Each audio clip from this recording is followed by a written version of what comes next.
Épisode 4.9, Médium spirituel. Nous parlons de l'empathie. Bonne écoute!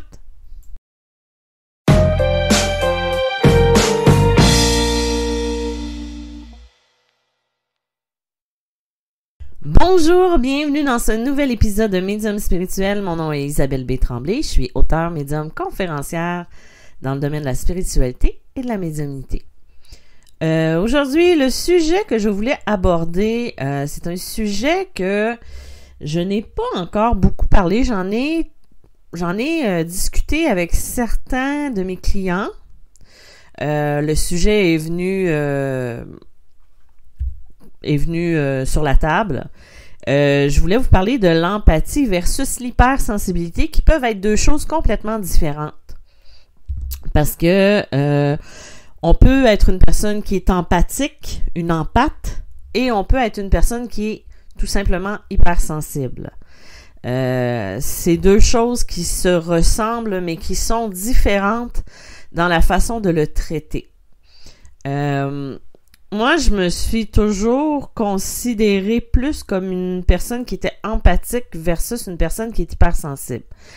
Oui, je suis une personne qui est très sensible à ce qui l'entoure d'un point de vue de la médiumnité, mais je ne me laisse pas tant absorber par l'énergie des autres. Ce que je veux dire, c'est que je vais être capable de traiter une émotion, de traiter une énergie et de ne pas la prendre sur mes épaules, de la garder sur mes épaules. Et je vais être capable de l'utiliser pour pouvoir aider la personne ou pour pouvoir traiter ou faire la gestion de cette émotion-là. Tandis que la personne qui est hypersensible va se laisser facilement envahir par tout ce qui l'entoure, sans être capable d'utiliser cette émotion-là pour la traiter et ensuite s'en libérer. Tandis qu'un empathe, quand il réussit à gérer cette capacité-là, va être capable d'utiliser cette empathie-là pour pouvoir la retourner, pour pouvoir s'en libérer, mais aussi de pouvoir avoir aidé l'autre personne sans être trop investi émotionnellement. Tandis que la personne qui va être hypersensible va se laisser envahir par toutes ces émotions-là, quitte à perdre presque son identité. C'est pour ça, souvent, que le pervers narcissique va se retrouver avec une hypersensible et il va avoir plus de difficultés à gérer l'empathe. Parce qu'au premier abord, l'hypersensible et l'empathe, c'est sensiblement la même chose. Par contre, l'empathe va avoir la capacité de voir derrière le masque. C'est-à-dire que la personne va avoir cette sensibilité-là de regarder, tu sais, de voir la personne et tout ça, mais elle va s'en rendre compte facilement que la personne essaie de la manipuler. Elle va essayer de la manipuler et elle va voir les mensonges, elle va voir le jeu. Et c'est comme, tu sais, elle peut se faire avoir la première fois, mais après ça, c'est comme une analyse inconsciente au niveau de l'énergie, de se dire, oh, il me semble qu'il y a quelque chose qui marche pas, qui fonctionne pas. Et souvent, l'empathe, quand elle est capable de bien contrôler cette capacité-là, va être capable de retourner la manipulation envers la personne qui la manipule. Et ça ne fait pas de l'empathe une personne qui va être manipulatrice, c'est juste qu'elle joue de l'effet miroir pour pouvoir faire retourner à l'autre ce qu'elle va faire. Je ne sais pas si c'est clair de la façon que je l'exprime, il me semble que dans ma tête c'est hyper clair, mais ça se peut que je l'exprime pas de la bonne façon. Donc, c'est pour ça que souvent, le pervers narcissique va essayer ou va avoir une vision leurrée de la personne qui est empathique versus la personne qui est hypersensible. Parce qu'il va se dire dans sa tête, c'est une personne hypersensible, je vais être capable de lui faire ressentir ce que je veux pour pouvoir être capable de la manipuler et de l'avoir sous mon joug. Sauf que souvent, ce qui arrive, c'est qu'avec une personne empathique qui a les mêmes traits au premier abord de de l'hypersensible, l'empathe, ben en fait, le manipulateur pervers narcissique va aller vers l'empathique, vers l'empathe. Je sais jamais s'il faut dire l'empathique ou l'empathe. Et va essayer de faire le même jeu qu'il fait avec l'hypersensible. Sauf que ça fonctionne un temps. Parce qu'à un moment donné, l'empathe qui absorbe puis qui est capable de gérer les émotions va se rendre compte assez facilement que l'autre joue avec lui et va retourner le jeu contre lui. Souvent inconsciemment ou d'une certaine façon, c'est comme, gars, tu m'auras pas, là, je le sais que tu joues avec moi, là. Et ça va fâcher le pervers narcissique parce qu'il pourra pas avoir le pouvoir qu'il désire avoir sur la personne. Donc, c'est un peu là où est la différence. J'ai vu souvent des gens hypersensibles qui se disaient hypersensibles dire qui étaient capables de voir quand quelqu'un leur mentait et tout ça.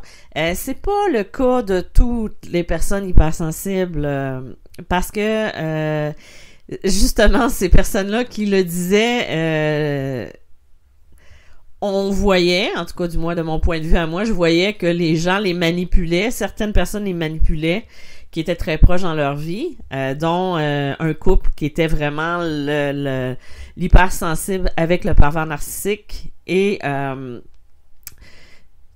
ça peut aller extrêmement loin au niveau moi j'appelle ça de jouer dans la tête de l'autre. Et même si tu veux aider quelqu'un qui est dans une situation là, mais ce sont des personnes qui deviennent presque comme comment je pourrais dire ça? Ça vient presque comme la personne qui la manipule. C'est comme si ils se fusionnent tellement fort ensemble que ça devient quelque chose d'un peu difficile à gérer au niveau tu sais, même si tu diras ce que tu voudras, si la personne n'est pas prête, tu peux pas rien faire. Et on peut pas aider quelqu'un qui ne veut pas être aidé, ça je le rappelle, parce que ça va aussi avec le passeur d'âme, ça va aussi avec n'importe qui veut. Faut toujours aider quelqu'un qui est prêt à être aidé. Donc, dans ce sens-là. Mais pour en revenir au sujet principal, c'est ça. On a l'hypersensible, on a l'empathe. Aujourd'hui, je vous parle plus un peu de l'empathe. D'ailleurs, je vais sortir mes petites notes pour vous dire des trucs. Peut-être que vous n'avez jamais peut-être remarqué ou quoi que ce soit. L'empathie, c'est pas limité à un type de personnalité. Ça peut être une personne qui va être introvertie, une personne qui est extravertie, ou même qui est un peu les deux. Moi, je sais que je m'identifie, comme je vous l'ai dit plus tard, plutôt comme une empathe. Donc, une empathe. Hey, vous devez avoir du plaisir à m'écouter avec tous les mots que je suis pas sûre d'employer puis que j'emploie un petit peu n'importe comment, mais bon, j'assume totalement. Parce que sinon, je vais juste une petite parenthèse, si je recommençais à chaque fois que je me trompe dans mes mots, je pense que j'aurais abandonné mon podcast au premier épisode parce que je serais toujours à recommencer du début et finalement, ça serait un petit peu dramatique et je me découragerais assez facilement. Donc, pour en revenir à l'empathe, ce sont des êtres qui vont avoir tendance à être très sensibles, mais bien que beaucoup d'empathes vont être hypersensibles, ce n'est pas tous les hypersensibles qui sont des empathes. C'est un peu comme j'expliquais tout à l'heure. Les empathes vont ressentir ce que les autres ressentent, mais ils peuvent également absorber les émotions dans leur corps. Ça va être absorber les émotions et c'est à ce moment-là qu'on va afficher des niveaux extrêmement élevés de compassion, d'empathie pour les personnes qui nous entourent. Comme les introvertis, les empathes aiment passer du temps seuls et ont besoin de solitude pour pouvoir maintenir un sentiment d'équilibre et de contrôle. Moi, je sais que je suis une personne très solitaire. J'aime beaucoup être entourée de gens. J'aime passer du temps avec les gens, mais j'ai besoin de ma solitude. J'ai besoin de mon cocon. Et la capacité à comprendre ce que vivent les autres et le point de vue vont faire que ça va souvent devenir, l'empathe va souvent devenir un soignant qui va être un proche aidant, une personne qui va être une soignante naturelle. Ça va être quelqu'un qui va être là pour les autres à aider. C'est le besoin toujours d'aider les autres, d'être là pour accompagner.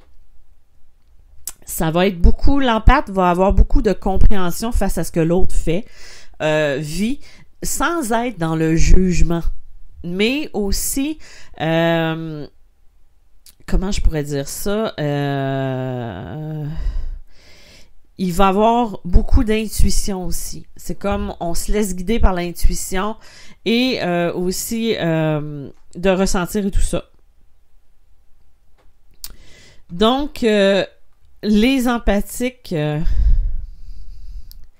il y a de différentes façons de remarquer les traits que peut porter un empathe. Là, je vous le dis vraiment, tu sais, de façon un peu, comment pourrais-je dire, tu sais, je vous le dis en gros. Je rentrerai pas dans les détails, parce que de toute façon, tu sais, je pourrais en parler pendant des heures et des heures. Et quand on me part, moi, on me part pour un bout.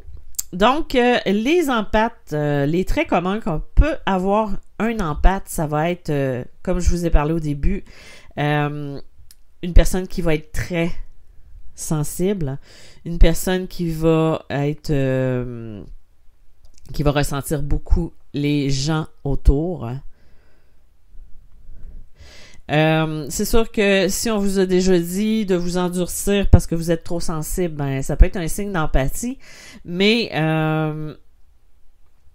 ça veut pas dire nécessairement que vous l'êtes. Ça dépend de tout ce qui va venir avec ça, avec le reste. L'empathe va absorber les émotions des autres. Il va les comprendre, il va les ressentir aussi, les symptômes physiques. J'en parle dans mon premier livre, Médium malgré moi, je parle de l'empathique, de la super empathie aussi. Ça va être la capacité de ressentir ce que l'autre porte en elle, de ressentir sa souffrance, mais aussi d'être capable de s'en libérer. L'empathie, l'empathe, je vais l'avoir un jour, va être de nature très introvertie, va avoir tendance à ressentir ce que les autres, comme j'expliquais tout à l'heure, mais va être capable aussi de s'en libérer. Mais souvent aussi, avant d'arriver à ce stade-là, l'empathe va avoir besoin de se refermer sur elle-même et de s'isoler pour limiter son temps à être à travers les gens, à être entouré de gens. L'intuitif, l'empathe va être très intuitif. Ça va être une de ses plus grandes compétences parce que ça va être quelque chose qui est naturellement ça va être quelque chose qui va être naturel chez eux. Va voir au-delà de la façade des autres. On va voir ce qu'il y a à l'intérieur de la personne un peu plus. Quand je dis à l'intérieur, c'est bien sûr au niveau de le caractère et tout ça. Tu sais, il y a plein de trucs comme ça. Le besoin aussi de se réfugier dans la nature, se ressourcer, de passer du temps à travers la nature, l'eau, la forêt, peu importe. Faut faire attention aussi au niveau de l'empathe, de faire attention au niveau des autres. Parce que si on ne se protège pas, puis il y a quelqu'un qui m'a déjà dit dernièrement que quelqu'un enseignait au niveau de la protection, que dire que de faire une bulle de protection, c'était vibrer de la peur. Et non, ce n'est pas vibrer de la peur, c'est juste s'empêcher d'être attaqué. Et ce n'est pas vibrer de la peur, c'est juste se donner une chance d'être encore plus hermétique à tout ce qui nous entoure sans nécessairement se couper totalement. Donc, l'empathe va devenir une cible assez intéressante pour les vampires énergétiques, les personnes qui vont nous vampiriser ou qui vont en profiter. D'où l'importance, avec le temps, d'apprendre à se protéger, à se refermer sans totalement se couper. Donc ça va être des choses qui peuvent être ajoutées, qui peuvent être mis d'évidence. Il y a aussi l'empathe va toujours donner, va avoir de la difficulté à recevoir, va avoir de la difficulté à être en équilibre aussi à ce niveau-là. Donc ça, c'est un peu ça en lien avec tout ce qui est l'empathie, la personne qui est empathe et tout ça versus l'hypersensible. L'hypersensible, même si je vous le décrivais plus en profondeur, vous savez, tout comme moi, qu'est-ce que c'est exactement au niveau de l'énergie. Donc, c'est ça. Dites-moi si vous vous reconnaissez au niveau de l'empathe. C'est toujours le fun d'avoir vos commentaires. D'ailleurs, je vous remercie celles et ceux qui m'écrivent pour me donner vos retours. C'est toujours un plaisir de vous lire. J'ai toujours mon Patreon que je vais mettre et que je mets du contenu exclusif. D'ailleurs, je vais mettre dès lundi un épisode exclusif de podcast qui va être en ligne dans le courant de la semaine prochaine. D'ailleurs, je termine l'enregistrement de ce podcast et ce sera mon prochain. Donc, je vous dis merci d'avoir été là. Je vous dis à la semaine prochaine et à bientôt. Bye bye.